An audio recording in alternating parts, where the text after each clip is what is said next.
Over 1,000 years ago in the 8th century, the most powerful empire in the world was the Arab Caliphate ruled by the Umayyad dynasty. It was the largest empire that the world had ever seen up to that point, and in the year 720 the empire stretched all the way from the Atlantic Ocean in the west to India in the east. It was, without a doubt, the most powerful empire in the world, but gradually over the centuries receded into history. That then begs the question, what if this old empire was reunited today in the modern world with the exact same borders that it had in the year 720? Despite how utterly impossible this is, let's just assume that the Caliphate suddenly just appeared back into existence instantly with its exact borders. 36 different modern countries would lose all or some of their territory to the Caliphate, including places as far away from each other as Portugal and India. 11.1 million square kilometers of territory would belong to the empire, which would make it the second largest country in the world behind only Russia. It would be home to a population of 665,217,000 people, which would place it as the third most populous country in the world behind both India and China.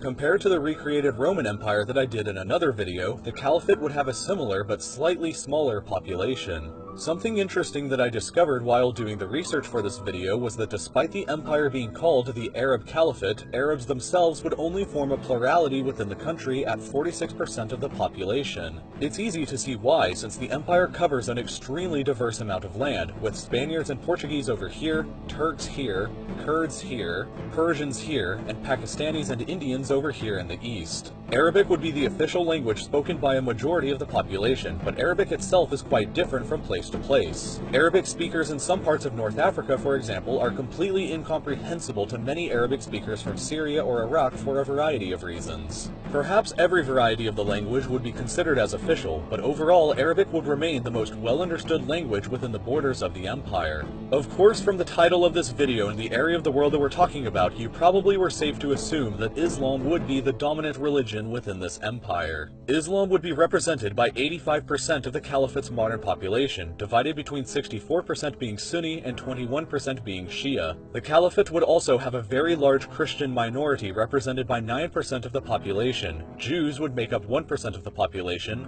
Hindus, Zoroastrians, and other faiths would make up a following 3%, and the final 2% would be made up of atheists or non-religious persons. Also interestingly, the largest city in the Caliphate, Karachi, would be located in Pakistan outside of the main Arab core. Karachi has almost as many people living in it than all of Afghanistan combined, for example, and the other biggest cities in the Caliphate would be Cairo, Tehran, Baghdad, and Riyadh. However, I would expect that Damascus would likely become the reunited empire's capital city, since it was the capital of the Caliphate back in the year 720 at the empire's territorial height. And now we need to move on to every empire's favorite subject, money.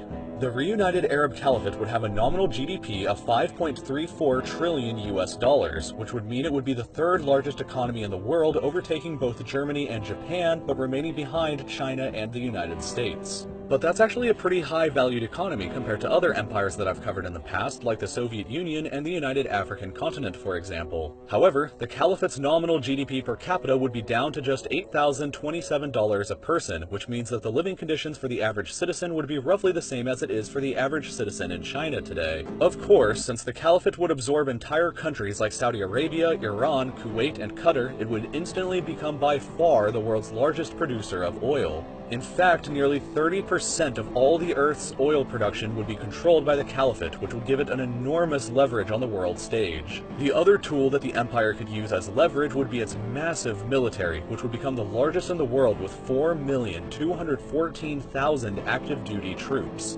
That's more active-duty soldiers than China and the United States combined, and in addition, the Caliphate would find itself in possession of an additional 4,216,000 troops placed in reserves. If called upon, the Caliphate would have by far the largest military force in the world. The only two empires that I've covered before who would have larger militaries would be both the Mongol and British empires. With all things being considered, the reunited modern Arab Caliphate would almost certainly be a potential world superpower. Governing from its capital of Damascus, the Caliphate would be the second largest country in the world, have the third highest population in the world, have the third largest global economy. It would be in possession of the world's largest military, and also control 30% of the entire world's oil production, vastly more than any other individual country. It would probably be similar in world power projection to modern-day China, but it could struggle with the vast ethnic diversity diversity such a large empire would bring, its relatively low living conditions on average, and the large divide between Sunni and Shia Muslims within the country. Internal pressures and problems is what tore the historical caliphate apart before it finally succumbed to the Mongol invasions in 1258. So it would be interesting to see how or if the modern version of it could overcome these similar problems.